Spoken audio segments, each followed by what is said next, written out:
Hello everyone and welcome to Suttons Daze and to JAMboree.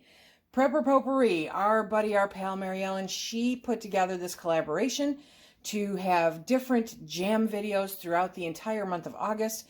So looking forward to all the great recipes. There is going to be a list of all the channels that are participating in the description box below, along with a link to her playlist so that you can be sure not to miss a single one. Today's our day. I'm so looking forward to this. And so we got some raspberries. We are going to be making some raspberry rye jam. So good. So simple. Super simple. And this is like a recipe that doesn't have 3 times the amount of sugar per fruit. You know, it's fantastic. What you see here is what you get. So you're going to have about 4 cups of raspberries, not mashed. Okay, just 4 cups of raspberries fresh. You're going to have a cup and a half of sugar, and then you're going to have your powdered pectin. Now, if you're using the bulk like I have here, then use 6 tablespoons. Otherwise, use your 1 packet of like Sure Gel, okay? You're going to need some lemon juice, and you're going to need some rye whiskey. This apparently is a little more difficult than I thought to get a hold of, at least up where we live, but Woodford Reserve Kentucky Straight Rye Whiskey is a really good whiskey that if you like whiskey, you will like that, and I hope that you do. We have it on hand just specifically for recipes, and I think you guys are going to love this combination. It just adds a whole nother profile to the jam, you know, and it burns off the alcohol, so you don't have to worry about any of that.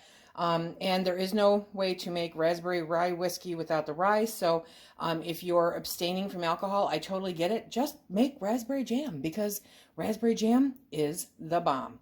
Okay, we're going to get started on this. Let's go. First, we're going to put in the lemon juice. So 2 tablespoons, which equals 1/8 of a cup. You have to have that. That makes the acidity. That makes it safe to can. Okay. And next, we're going to do the raspberries. So we're going to turn this on, we're going to mash them down, we're going to have a good old time and bring that up to a boil, okay? So as it liquefies, we're going to bring it up to a boil, get it all good. Okay, first I got to have another one. Oh, wait a second. You also need to add the rye. Oops, you also have to add the rye whiskey. See, we're burning off the alcohol, so that's the cool part. Use that same measuring spoon if you've got one. 1/8 of a cup. They're kind of hard to come across, but I'm lucky I find them in different places. So you're going to add 2 ounces, which is, I believe, 2/8 of a cup, okay? Or the equivalent of 4 tablespoons. So that's in there, and now that bottle gets to go up into the liquor cabinet.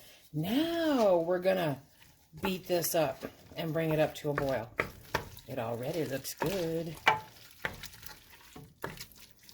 While you are heating up those raspberries, you want to mix up your pectin with your sugar. So I put the pectin right on top of the sugar, and now you're just going to take a fork and you're just going to really get it well incorporated, mixed up, okay, because that's how it works. That's how it works. It's magic. So go ahead and do that, and then we'll get back over to the raspberries. Raspberries are sensitive souls. You don't need to go grabbing out a potato masher. These will just break apart as you stir them and cook them, and it will be fantabulous. Okay. Yeah, there's seeds. A lot of people have issues with the seeds with raspberries. I get it. So if you can't do that, I understand also. But this is going to make some epic, epic jam. Okay. Once we bring that up to a boil, we'll be back. Okay, so we're going to bring that up to a boil that we can't stir down. Sorry about the steam. So somebody is bound to ask me about the sugar aspect of this, and here's what I have to tell you.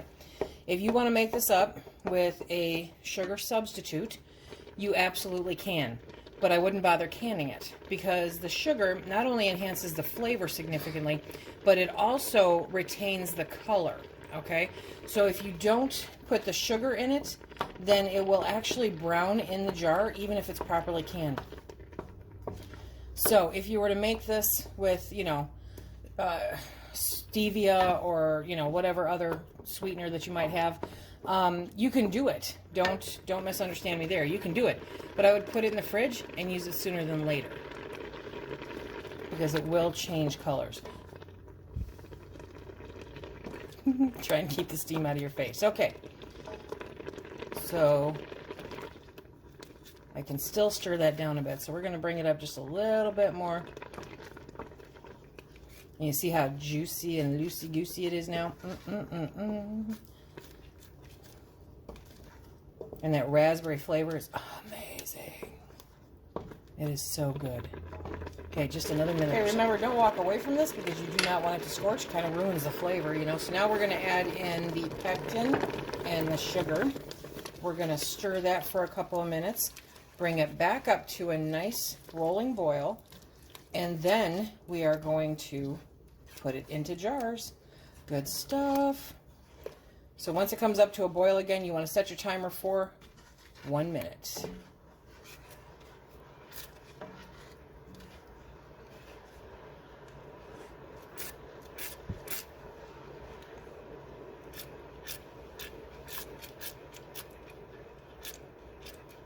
Isn't that just kind of fun to watch? I know.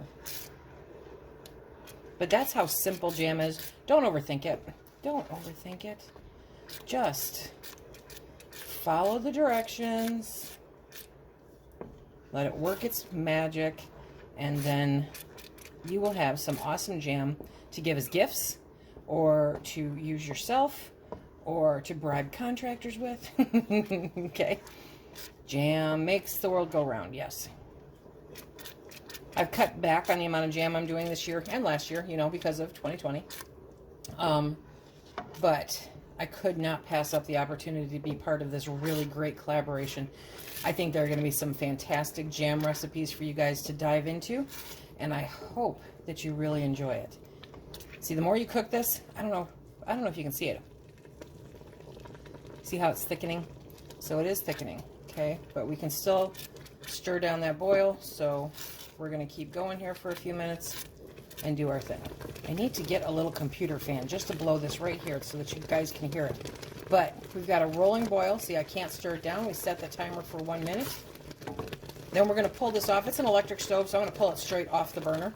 And I'm going to get my jars ready, and we're going to start filling some jars. Okay, so I pulled my jars out of the dishwasher. They've been sanitized. I've got my lid soaking in hot water, and my steam canner is on the stove, working up to its proper temp. And so now we are going to ladle this gorgeous jam.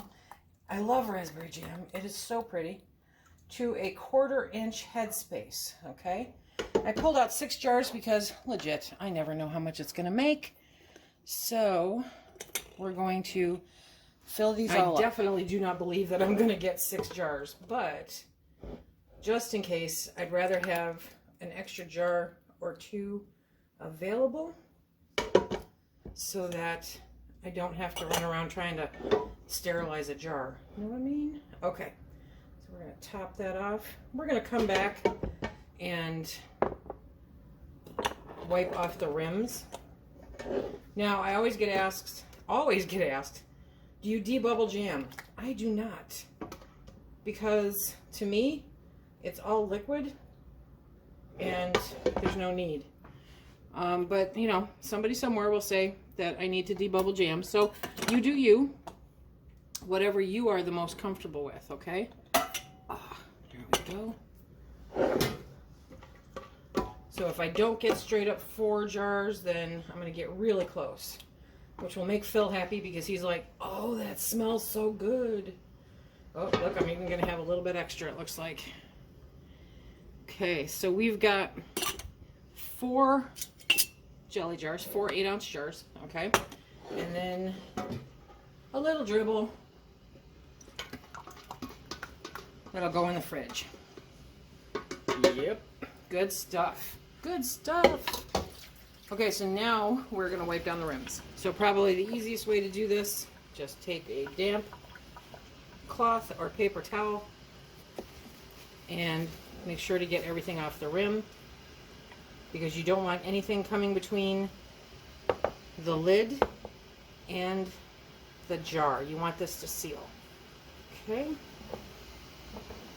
there we go.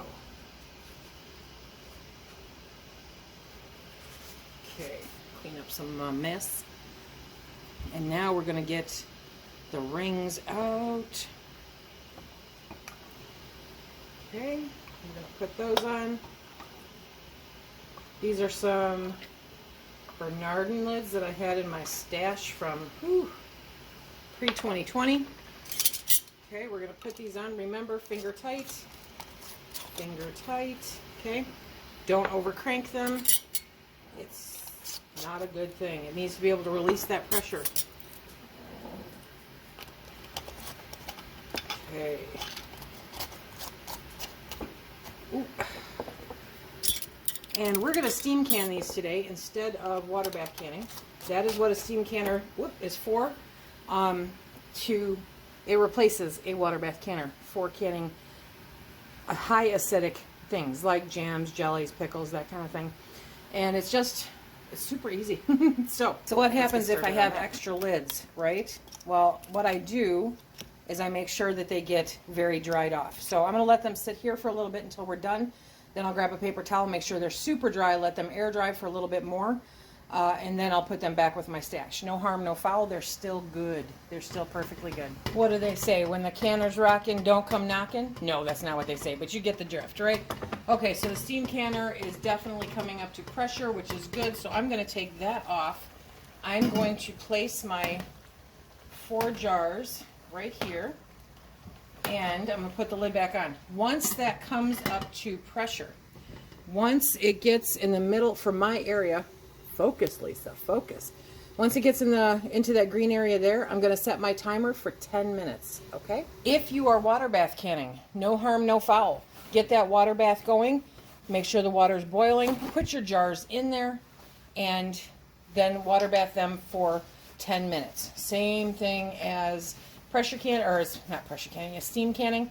No, you cannot pressure can jams and jellies. You will scorch them, destroy them, ruin everything. Don't do it, okay? But steam can and water bath can, all good stuff. So you just have to make sure that it's boiling and that you have over an inch headspace or over an inch of water over the top of the jars before you start it, okay? And then process it for 10 minutes. With the steam canner, I'm going to get it into that green zone, and then I'm going to start my timer for 10 minutes. Okay, Phil's going to do a taste test while the canner's doing its thing. He said it smelled really good. Aren't you going to stop? No. Really good. Really good? Get out of it. Make toast or something. Come on, you can't eat the whole... Phil, get out of the jar. Phil. Okay. Get out of the jar. Okay. Phil, put it down.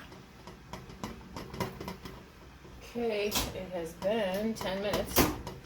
So we're going to take that off. Always face it away from you when you take it off, okay? You do not want a face full of hot steam. We're going to take these and put them here. Okay. And we will let them sit for, you know, about a day, overnight, and make sure that they seal. Oh, one of them just did. It's a very quiet seal. That was a very quiet seal. Isn't that pretty? I just love this stuff. If it is not to your... another one did it. If it's not to your thickness, okay, you can reprocess it. Add like another half teaspoon of pectin in there and just try it and see if it sets up that way. But it should set up just fine.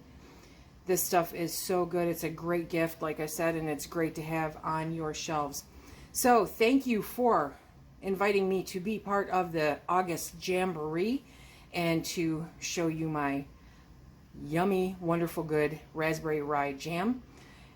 Be sure to check out all the channels listed in the description box below and the playlist so that you don't miss a single one of the awesome jam videos coming out. 'Tis the season. Fa la la. So remember, until next time, be safe.